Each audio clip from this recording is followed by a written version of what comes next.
I'm David Marsh. Welcome to Exploring the Human Journey.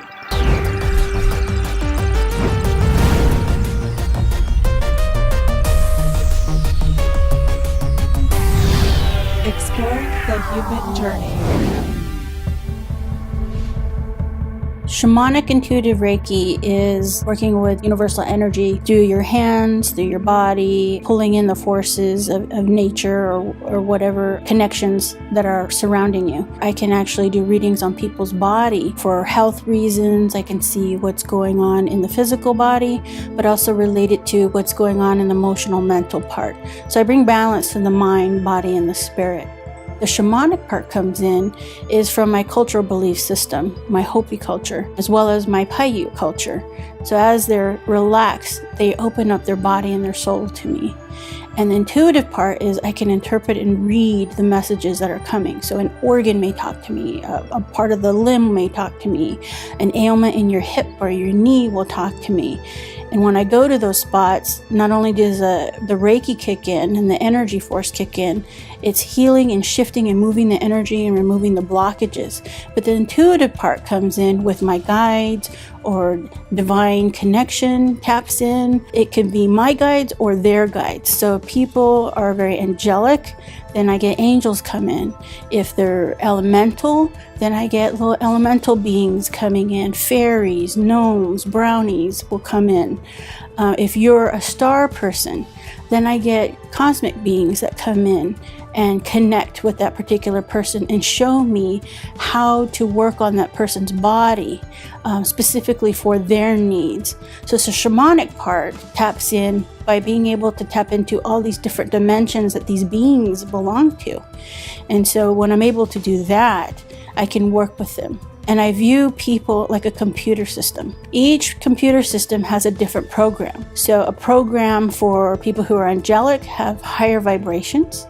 People who are earth-based, who have the elementals, are kind of a lower vibration.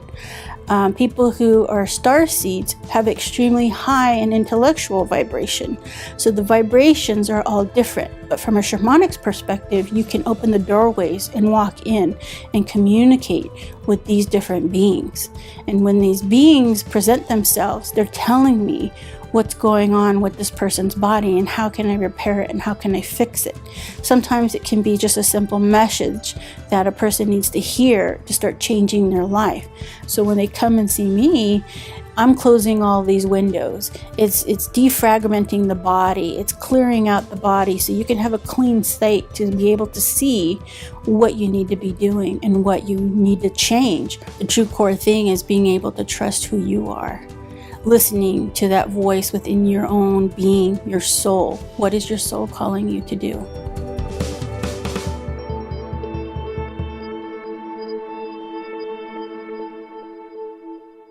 Hi and welcome. I'm so glad you joined us. My special guest today is Alva Ward, and she is amazing. So I loved that feature video. I loved the part about just going through life, staying in contact with the intuition as your soul's going through a journey. Welcome. Tell me about who you are and what you do.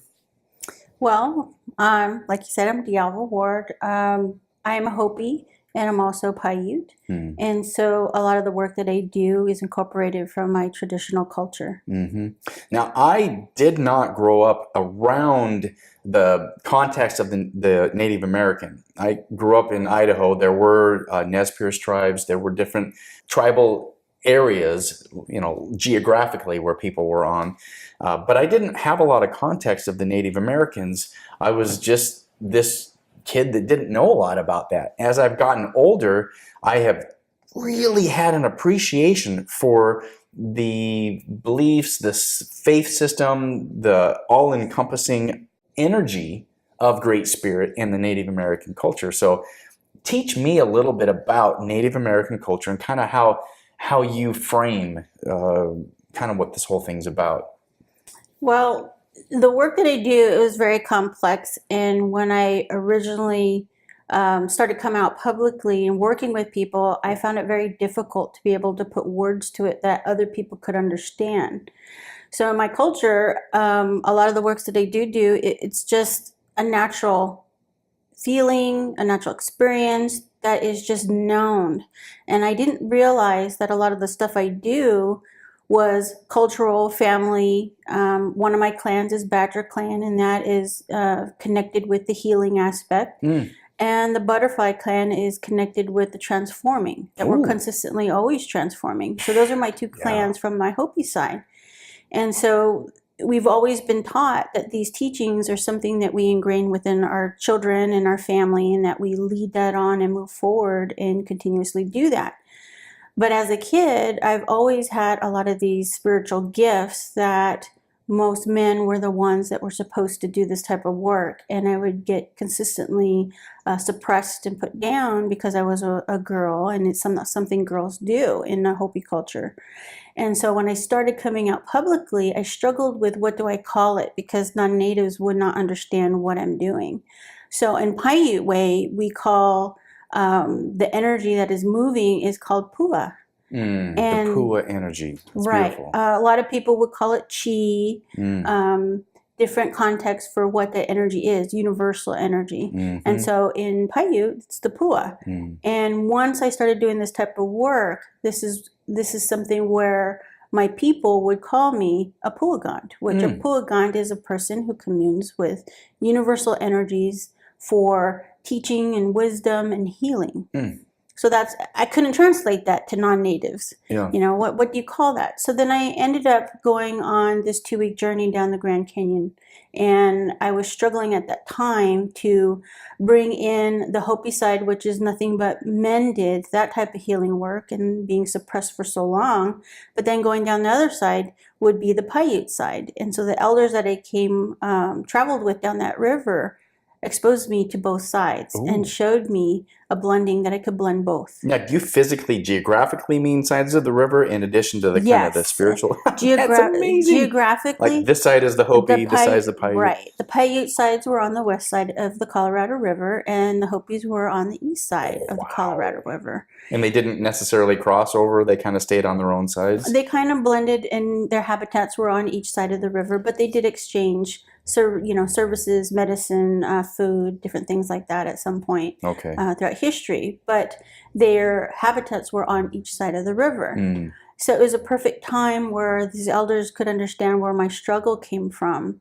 And so when they taught me and explained to me that I can embrace both and blend both, that I'm not meant to choose one or the other, but to be both. Oh, that is beautiful. So you can be an integration of the different cultures. Right. Yeah. Now, I love the context you shared with me of you were a child, you were growing up, and you went to the white man's school. Tell me that story. I was going through elementary school, and I was one of 3 children who were going to this white man's school. Both of my grandparents that I was raised by went to boarding school. And so they were ingrained in them that the white man's way was the way that we need to conform to. So I wasn't taught the language in my household. The traditions were not done in the home. It was only on the reservation. So when I went to school, I was embracing the white culture. So years later, when I became old enough to take part in ceremony, I was so excited. I was very inspired because I could feel it inside me that wanted to take part and wanted to be able to do those parts. But when I went out there, the natives out there looked at me as a white being. Wow. And so I wasn't quite accepted as a child either. Yeah. So I didn't fit in the white man's world or the Native American world. Yeah. So you going to school, you weren't necessarily accepted by those kids. Is that what you were saying? Yeah, at the time, the innocence of children can be cruel. You know, the questions that children would say to me was very painful. Questions if I live in a teepee, or did my dad wear a loincloth, or what they saw on TV is what they knew. Because they're just being mean. Because if they make you less than them, it makes them superior. Is that? Oh, yeah. And it was vice versa, going onto the reservation. You know, I dressed different. I talked different. I had language. I had better clothes than they did. There was a different type of cultural differences at that time that children would pick on you for different things. But being a kid, I didn't know any different. All I knew was that I didn't belong anywhere. Wow. That had It has to have been such an obstacle to overcome. Yes, and on a spiritual level, I was searching. I searched for so long. So I didn't feel like I was Native American, and I didn't feel like I was white either. Yeah.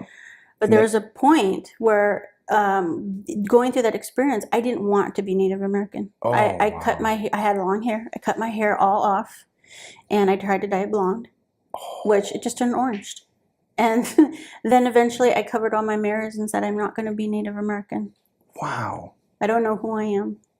But it led to a journey of spirituality, and it led for searching. So I tried many different belief systems. Oh, really? Yes. Now, I was given a specific narrative. I talk all the time about the, God being a judge and it's heaven or hell. Did you have any of that narrative that you had? Yes. The only time I was allowed to leave my grandparents' house was to go with friends when they would have church on Sundays. Oh. So I went a lot. So that was my exposure to spirituality.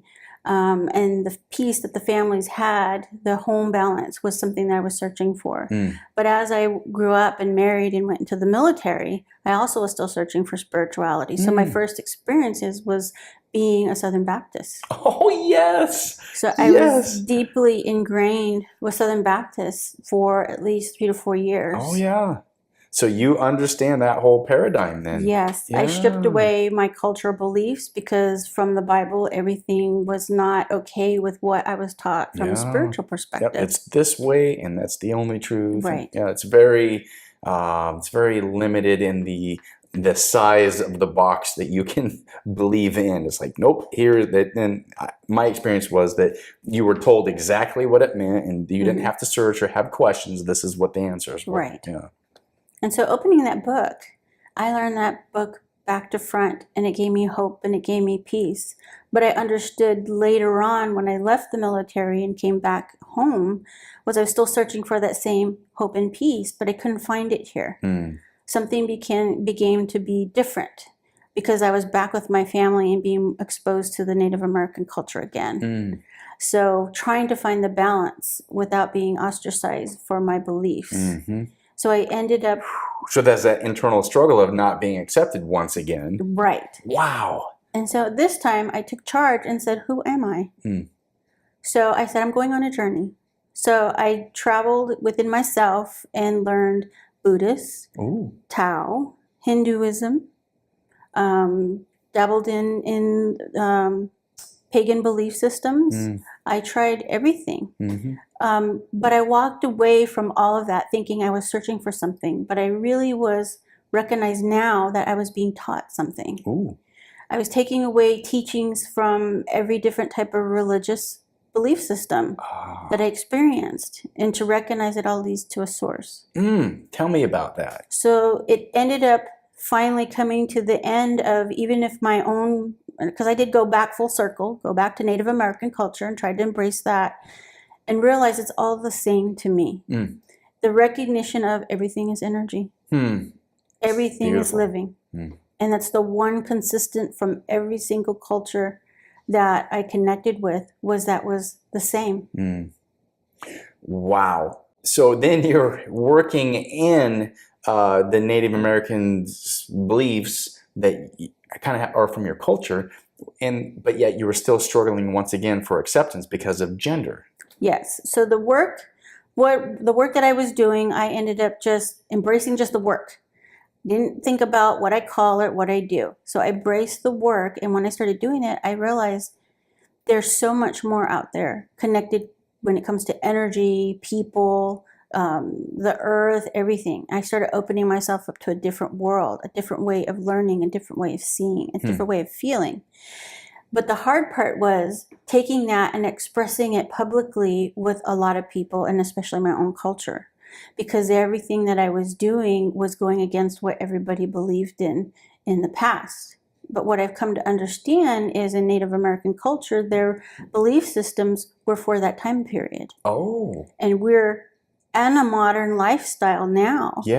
As medicine people, medicine women and men, that we don't live the way we did years ago, and it doesn't work the way it did back then. We have technology. We have different energies and different experiences that we had to evolve.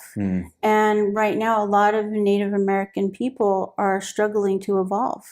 Wow. And so for me, that's where I recognized that was my purpose. That was my life purpose, was to step out of that conformity of the beliefs of not only all the cultures and the religious beliefs that I stepped into, but just to take away what's still relevant now and utilize it to what we need to today in the modern lifestyle. Because consciousness is always moving forward. That's the one consistent. Is Earth is evolving, consciousness is evolving, the planet is evolving. Why not our belief systems? Exactly. I mean, when you have a belief system, the Earth is flat, it's a three-tiered system. Just above the clouds is where the Great Spirit is, or just under the Earth is, is the place of the dead. Well, then we have Google Earth, and you can zoom out. We have the Hubble telescope that's turned around and looked at Earth.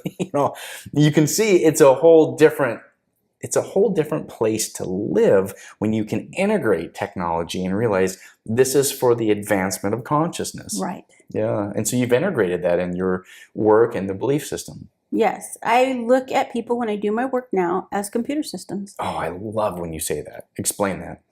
People's computer systems vary, and people who are connected more of an angelic belief, their vibration is different. It's a high pitch, but it's different. People who are earth-based people, it's a lower vibration. And to me, I look at them like different genres, different songs. And so a star person, their vibration is extremely high. Wow. And so their tone is higher. So all these different people, to me, are like notes in a song.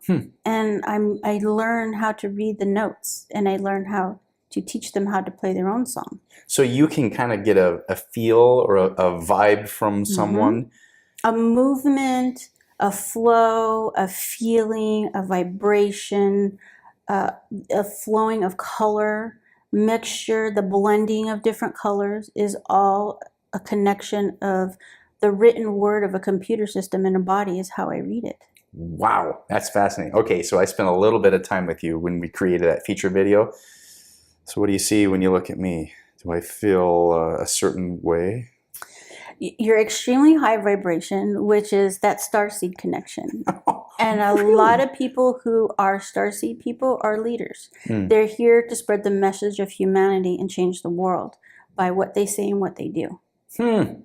So it's not just that I'm a hyperactive guy that wants to do a lot of stuff. No, that could be a little bit. That's amazing. So you feel like maybe there's some interstellar connection there?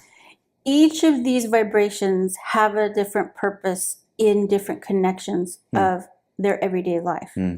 So starseed people, I see them as breaking way as leaders of stepping forward with new information. To me, they're like the hackers of the world. Oh, cool. They're high intense downloading people who download information very quickly, very fast. They're very active and they move very fast. They're being drawn to take action on technology and embrace it, utilize it. Their intuitive knowing within them kicks in, and they start creating all these magnificent things to bring out the truth.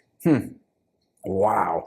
So I had that light experience of observing your work and listening to the way you spoke, the way you had sound. You used the drum, that da, da, da, da, da, da, da, da. It was really, it was a beautiful, almost a hypnotic presence. And then you were sensing energy. Is that the type of work you do when you do your shamanic work? When I do the shamanic work, it varies with tools. So if I'm working with an angelic person, I'll use tuning forks. The vibration is a different vibration. A lot of times I can't use a drum on somebody who has an angelic vibration because it's too heavy. It brings them down too much, and it causes actually some emotional and physical pain because the vibration is not, they're not accustomed to it. So I will use tuning forks or higher vibrations or bells or chimes to get that vibration in a comfortable and sedated state that they feel relaxed and vulnerable in. You were talking about the preparation that you take for the different types of ceremonies. Speak to that. The shamanic one, which is not the shamanic intuitive Reiki, the shamanic one is where I'm actually stepping into multiple dimensions for one particular participant or a client. And that takes me 3 days, and I fast for that before. And it's not a session for anyone. It's very particular when I do this type of work because it's actually feels like you've just had outpatient surgery. Oh, wow. I'm working on their energy field, I'm working in their internal organs, and I'm working with their mental state. And when I'm done, they are born anew and they feel very vulnerable, and it's like learning to rewalk again. Oh, wow. Leo the pug comes on set. He likes to say hi and then wander off. Happens occasionally. So the work that you're doing, what type of person needs that and comes to you? How do you make those connections? There are several ways. One of the main ones that I get a lot is people have absolutely no idea what I do. It's my face pops up on their screen. My website gets stuck on their screen. Cross communication with other people. Now you've had that experience where people contacted you out of the blue. Yes, they'll contact me out of the blue. They'll see a video or something, have no idea what I do, and they're calling me because they saw it a week ago and they can't get me out of their head, and there's a deep desire pull in their body that says, I need to call her. I don't know why. And I get people calling me all the time and say, I don't know why I'm calling you, and this is going to sound weird and I might be crazy, but I need to know what you do because I can get you out of my head. And I said, oh, welcome. Welcome. I've been expecting you because I have contracts with people. Oh, beautiful. Those are people that I have contracts with. And the reason why I have contracts with them is they're in a state of their life where they're needing to understand their life purpose, meaning for life. And they're transitional usually state. Yes, they've either gone through a divorce, a loss, ending of a job, searching for spirituality within themselves. It's in the moment where they're seeking information. And at that point, I'm the information booth is what I call myself. Beautiful. So I say, let's take a look at what kind of program you have. Does your program need to be upgraded from Windows 7 to Windows 10? I will plug in when I'm doing healing work. It's like, let me plug in my USB and let me see and defragment the body. Tell me about that. I mean, is it visual? Is it energetic? It is energetic. It was visual. It is a feeling in the body when I work on somebody, and especially somebody's gone through great transition where a loss of their job or loss of a loved one, great loss, they're fragmented, or what the computer, if you looked at it, you have all these tabs open, so many tabs that are open, they can't figure out what's the next step. Like unresolved things. Unresolved things. And so what I do is I go and I close all those little tabs and let's focus on the one. Is that like in a Reiki sense where you're moving energy? It's moving energy. It's feeling that sensation when I'm working on the brain that it opens up. It's like a table. Everything opens up. I can also feel the defragmentation on the physical body, which is causing physical issues. So you're talking about the different organs that are working or not working. The organs are not working properly. People are having health issues. Why the stagnation is in their body? Because there's areas in their life that's defragmented. They're not allowing themselves to move forward. It's that deep desire that needs to be resolved within your psyche in order for you to move forward. But it's that nagging feeling in the organs of how we process, especially in our stomach. We digest. Well, it's the same thing as digesting our life or digesting a situation or an event. The intestines or the absorption. Are we absorbing what's going on in our life, or we don't want to be where we're at? Talk about that emotional context that people are in that reveals itself in a physical sense. It's that moment where your soul is saying, we're not doing what we're supposed to be doing. I'm unhappy. Or I'm being faced with fear and I'm not walking through that fear. So you have that tremendous stress on the body. And if you're, for example, a person who's caregiving for way too long and is leaving their lives and not living their lives for themselves and fulfilling their life purpose, that's why you came here, then there's that tension in the body. There's that stress. There's that physical coming out of the physical body. whether you're now having irritable bowel issues, you're having fibromyalgia, different physical things are going on, is because you're not living the life you were meant to live. Wow. What is that journey that soul is going on? How does that relate to the human body? It's an internal fire within yourself. You're at war. And so just like fibromyalgia and all these other things, it's inflammation. It creates inflammation in the body. The body gets hot. The body gets inflamed. It's relating to how we're feeling inside. We're frustrated. We're angry. We're not doing what we want to do, but we limit ourselves by not choosing ourselves. I've heard that over and over again, folks that have been on the show, and it's that theme of if you have the time to take care of your internal purpose, your internal needs, then you'll have that capacity to take care of others around you. And so many times we get into the I must provide, or I must, be the solution for and all of the people around us in our lives, whether it was a significant other or children or work or whatever. And then we find that we're empty because we're not filled from the inside. And how much better if you are able to overflow from your abundance to help others rather than always giving and never filling yourself up. What are things that people deal with in regards to that? Well, when they come to me, there's a lot of physical issues going on and they're in physical pain. That's the only reason why people tend to come right away is because they can't deal with the physical pain, whether they're dealing with cancer, whether they're dealing with tumors in their body, whether there's growths growing on. And it's because they're dealing with their stress of by not dealing with it at all. They're avoiding, or it could also be belief systems. As a child, you may be raised in a belief system that you've been taught by teachers or your religious background from family, or just the way your family believed in the beginning. But that's not what your soul is here to follow. Your soul's here to evolve and grow into something much more greater than what you've been taught. And that fire inside your body creates so much inflammation or growths or different types of things that are going on. But the moment you embrace who you are, the uniqueness and the beauty of that you're different than everybody else, when you embrace that, all of a sudden everything lets go. The inflammation is reduced. You let things fly out of the body, and then now you start anew. What are some examples of like physical issues people have had that you've been able to work with, and what are some results that people have experienced? One of the big ones that I've been working with in the last year is women with breast cancer. Oh, wow. A lot of people have been coming to me with that, whether they were going holistically or they're going through the full chemotherapy, things like that. I work with a lot of those type of clients, and a lot of that is heart-centered issues. And a lot of these people are not stepping into their power. They're not speaking their voice and their truth. And it's because they've been that martyr for so long of, I'm here to serve others instead of serving myself. Wow, that is powerful. So they will come to you, they'll find you, and then how do you get into that space with them? Are you receiving information? Are you just feeling that energy? With those particular clients, I can actually feel it in my body. So if a woman has a growth in her breast, I can feel the lump in mine. Oh my. I can feel which side it's on.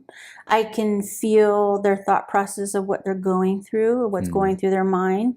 I can also taste the chemo that they've been going through, or the radiation they've gone through, and those ones tend to be the most difficult because it is nauseating. Oh my.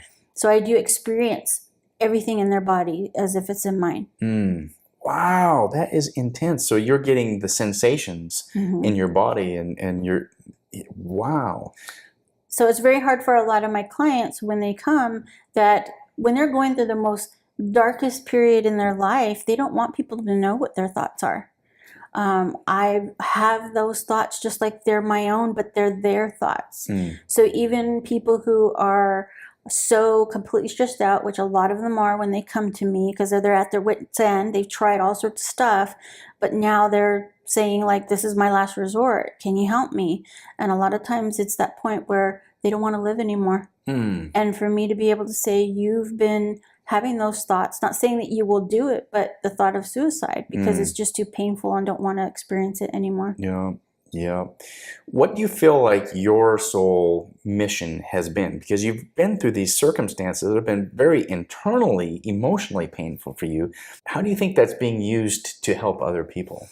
To do that is teaching people to empower themselves Hmm. by what they know within themselves. And it's typically the things that they're fearful of stepping into. Oh, And so teaching them that fear is not the boogeyman that we've been taught when we were little. Fear is the human body's way of saying change is around the corner, or the unknown is around the corner. ooh, speak more to that, because there's a lot of people going through transitions and jobs and relationships and all of the things. It's at that point where I get people in the career basis and just wanting to just like, this is a stressful job. I can't do this anymore. There's more something for me to do, and this isn't it. But yet they don't leave their job for fear of, well, how am I going to pay my bills? How am I going to function? I got a family to take care of. And it's a step into that place of a self-acceptance of, one, I know you're more than this, and asking for more than what you currently have and not settling for what is here. Ooh, beautiful. Everybody can have whatever they want, Yeah. as long as they're open to receive it. Mm. But you have to envision it first. You've got to believe it. Mm. If you're going from corporate and being a stockbroker, but at the same time you want to be this artist or this musician, yeah, it's not going to pay the same amount, but it's going to pay you so much more in your soul. Yeah. Yeah, that's that growth of your soul. Mhm. If you are doing something that makes your purpose and your soul align, there's so much more joy in that. And then, the monetary, if you make that your driving goal, it never seems to work out for your benefit, does No, it? because then you'll set a goal for yourself, you'll attain it, and what's the next step? More. More. Yeah, that's that trap of greed. It's, how Mhm. much is enough? There's never enough. There's never enough. Yeah. So the work that you're doing, the shamanic work, I know it's on your title, you have Reverend. Give presence to that and the work that you're doing. Well, with the reverend part, one is, well, I can't put Puagan, nobody's going to know what the heck a Puagan is. I love it. I don't put shaman on there because that is just a title that in a traditional way, we don't give it to ourselves. Mm. A shaman doesn't say, wake up one morning or take a class and say, I'm a shaman now because I have a certificate. It's on my wall right here. It is given by the people. Mm. And I never called myself a shaman until my own people called me that. Mm. So when one of my elders had said, wow, you have strong pua, thank you for being the woman you are and embracing the Puagat journey. Wow. And so that gave me that title. So you have that experience of being accepted, Yes. going from a place to where you had all of these obstacles, all of these challenges. Tell me about that. How did that occur? How was it? Was it a ceremony? Was it just a realization? It was an actual realization for the first time that I was able to go back to my Paiute tribe. And it was a women's weekend that they were having for supporting the women in the community. Mm. And all the services were being provided. But it was the very first time that I was exposing myself for who I really am. Ooh. I talked to my Native women about energy. Mm. And as Native people, we don't have facial expressions. We don't say, wow, this feels good. You just sit there, women. Just have that look, that Yeah. stern look Just of, yeah. And so being able to share that with women and then start to open it up over time, they were exposing. It's like, wow, there's something to it. Because I'm very interactive when I do well, you're lectures. looking at their faces, and are they giving you the responses? You're just like, They're just looking at me like, I don't know. I don't know Yeah. what they were thinking. So the moment I decided, okay, interactive time. So I get them up and start playing with the energies and moving energy. And then that's when they started showing their facial expression because they're very open to it because they could feel it. oh, It's beautiful. like, don't tell me what you can do. Show me what you can do. What type of an exercise? They partnered up and then we had some body energy. It was having them close their eyes and pushing their energy and feeling where their energy is at Mhm. and then pulling back. So it was just a simple energy exercise, pulling back and forth and recognizing that. And then afterwards, they had the opportunity to get a healing session from me. And in my Paiute side, elders always go first. So the elders signed up on my list first. And the first elder that came in was, after I was done, that's what she said to me. Whew. So you had the validation from someone Yes. who was in a position of authority. Yes. Oh, that's beautiful. I bet internally you're like, it's about time, but then you're like, well, thank you. I mean, how did that work for you? Well, at that moment, I just was very professional and let it go. But the moment she walked out, I bursted out into tears. Oh. Because it was the first time. At that time, I was in my late 30s that I felt so accepted for who I was and who I'm becoming. Yeah. And so it allowed me and gave me permission to be able to expose this even more and not to be fearful that even though in traditional way we don't share a lot of the prophecies or the teachings or the cultural experience with non-natives, and I had that internal calling, and to have somebody say you are the real deal was giving me permission to do what I needed to do. That is beautiful. So your journey through different belief systems is fascinating to me, because you've come from a traditional Native American culture into that the Bible is the Word of God, you know, into like, well, let's experience, well, let's learn about the oneness of, you know, the Hinduism of the multifaceted divinity, or the Buddhism of not being attached. How have you integrated that into the work that you're doing? It taught me that everybody is not wrong. Oh, whatever belief system somebody has, no matter how bizarre it may be, that is their truth. And it's not my responsibility to change that belief in that person. My responsibility is help them and to embrace what they believe in. And when they come into my office, it's one of the things that I ask is, what is your belief system? What do you believe in? If you have a higher power, when they start talking to me about it, now I know how to talk to them. So it was a great way of reference. By me experiencing all these different belief systems, was I knew how to talk to the client coming into the room. What's the Native American creation origin story? It depends on the tribe. The one that I'm drawn to the most is the Hopi Connection, and that's the different levels of the world, and our Kachinas are our deities and the things that we believe in, connecting to the universe, God, source, creator. It's our maker. And so these are the messengers in my culture that connect to that higher power. And so we have different Kachinas that are related into the belief system for different variety of things. But that was during a period of time where we had no technology and we were only earth-based people.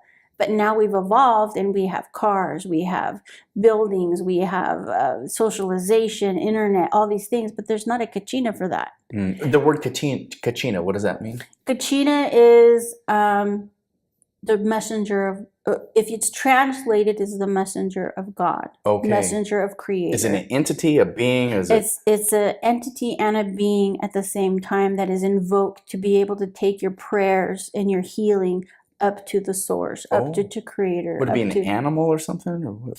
It depends. Some of them are animals. Some of them are, which, you know, what I'm saying here as star beings is something that Hopis will not ever, you know, the traditional ones will never accept what I'm saying, because that is something in a society only men are exposed to. But as a woman, I have been exposing that and embracing that star being connection with that. Oh, wow, that is fascinating.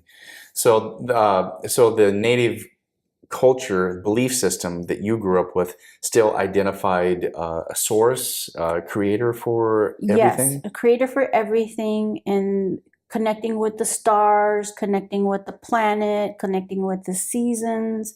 There's a cycle of everything that is beginning and ending consistently all the time. Because the narrative I was given in that religious, that Christian context was the divine made everything, and then it was our job to worship the divine and to choose to be in that belief system. And then if we didn't choose it, then we were cast out.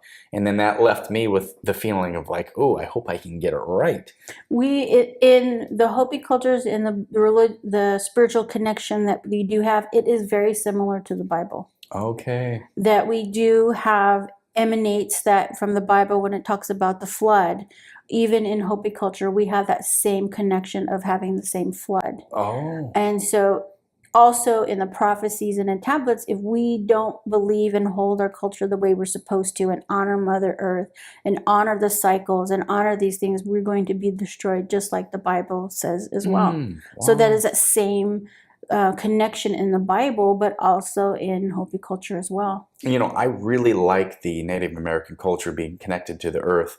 Boy, there are people in the belief system that I came out of that literally taught me that we didn't have to worry about the earth because the Bible says the earth and all of its elements are going to burn up, so we don't have to really worry about it. And I was like, really? So we don't have to recycle? We can just throw our trash out the window? I mean, it gets to be frustrating when we are probably supposed to be stewards of the earth, but then we figure that there is going to be some sort of escape plan that we don't have to be responsible for it. And what I appreciate about the native cultures that said, this is the earth, we're from the earth, we're part of it, let's take care of the earth. And there's a connection there. Yes, we don't own the earth. Yeah.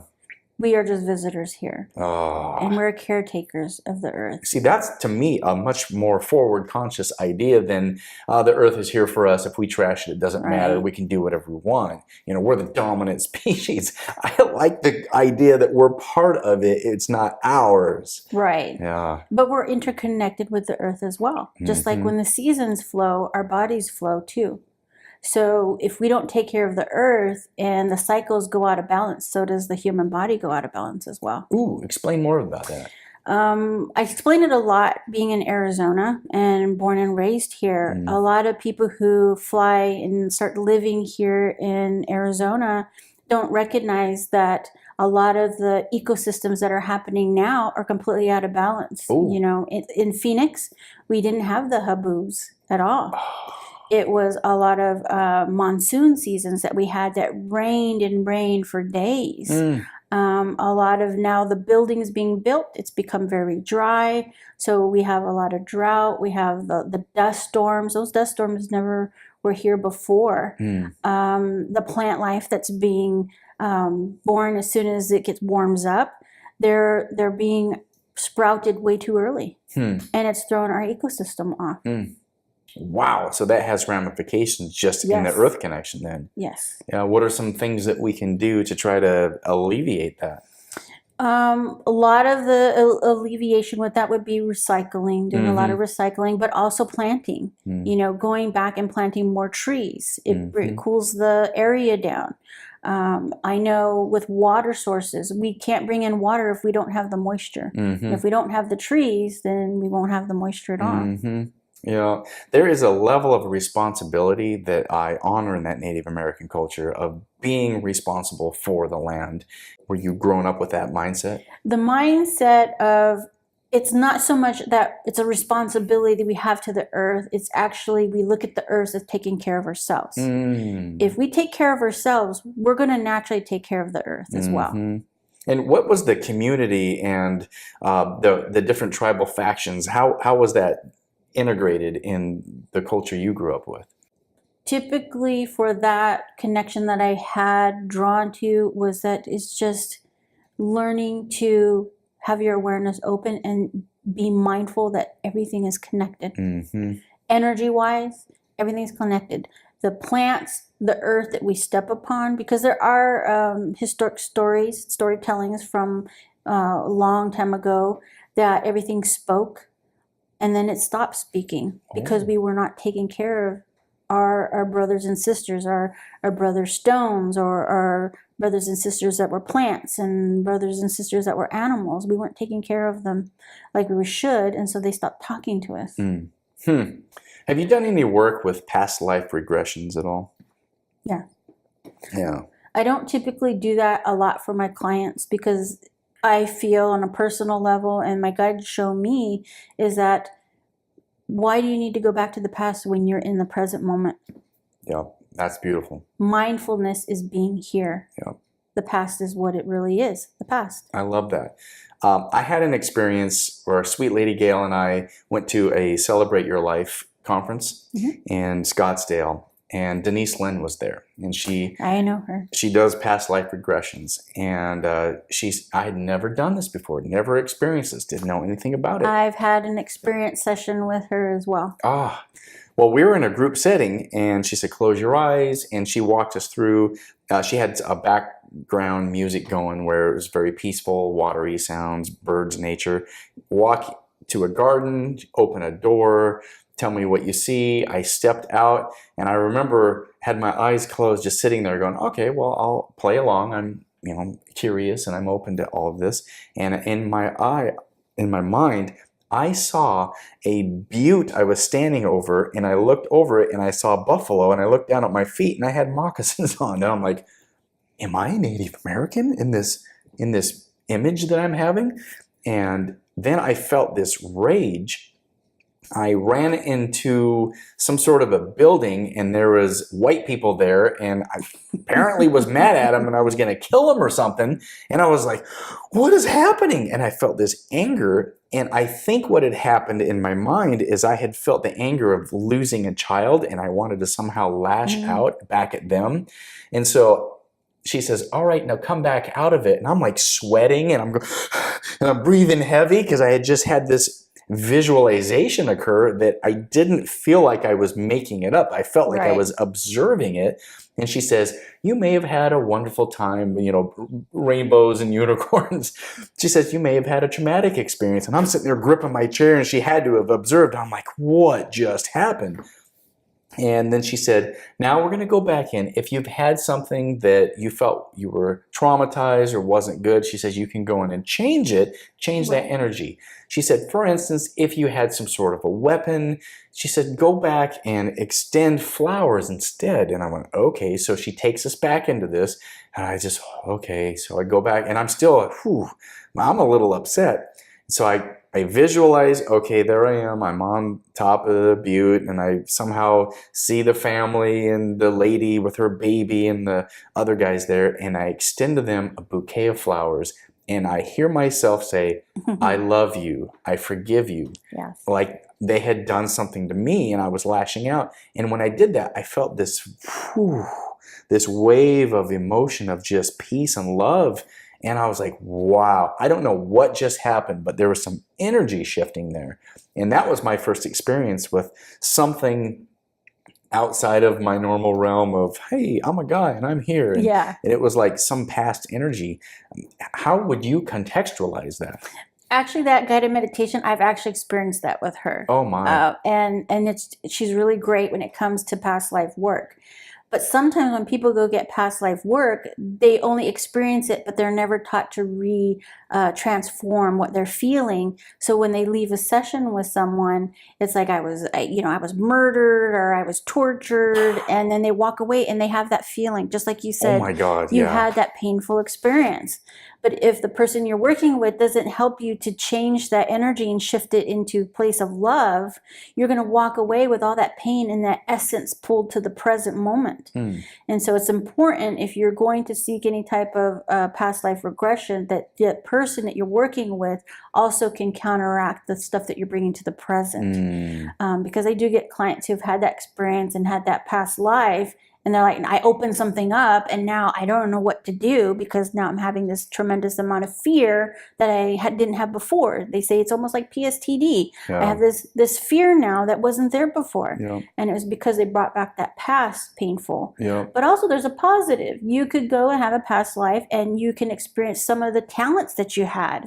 And now you bring back that energy and that essence within you. It's like, wow, now I have this feeling and this drive from the past pulling into the present, and now I can do a new gift, or I'm embracing a new gift. And that works very well that way. That's great. Well, I felt like I had this connection to, there's a possibility I've had that energy of the Native American somewhere in my journey of my soul, and I felt that just beautiful connection there. And I was like, I've always been drawn just to the beauty of that earth connection, and I never knew why. Well, maybe there's a reason why. Yeah, there is a reason why. It's one of the things that I lecture a lot about. So I talk a lot about Hopi Prophecy. And one of the prophecies talks about the word in Hopi is Bahana.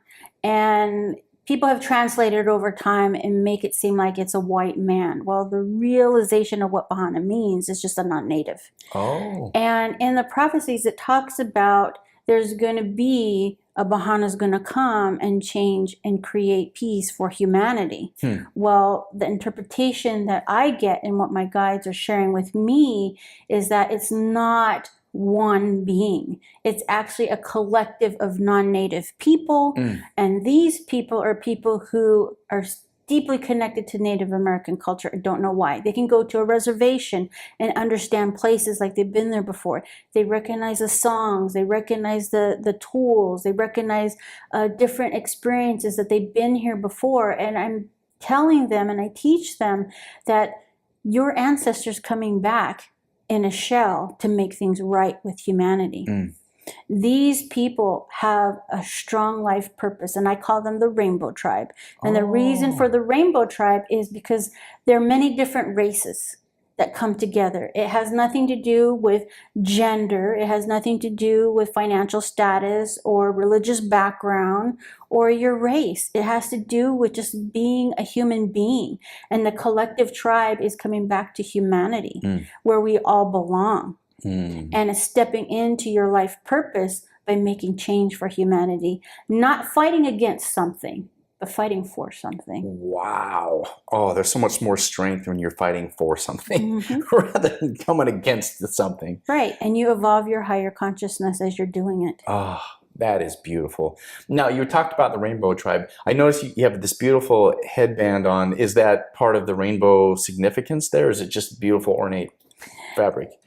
It started out just a beautiful ornate object, but over time when I start doing my lectures, I tend to wear it a lot. So it's a symbolism of a reminder that there's many races that we're all related. We're all interconnected. No matter what religious background, no matter what language you speak.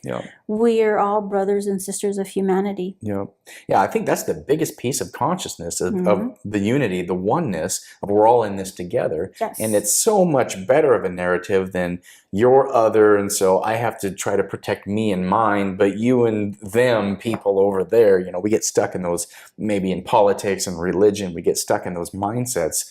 And how much better it is when we're like, no, it's we're all in this together. Yeah. The one thing that people ask me is like, how can I be a good steward of humanity? And the best way that I tell them is that you need to be the best you in the most unique way that you possibly can. Yeah. Because the more you work on yourself and heal yourself and be who you're meant to be and stand in your own truth, the more that others will start to stand in theirs.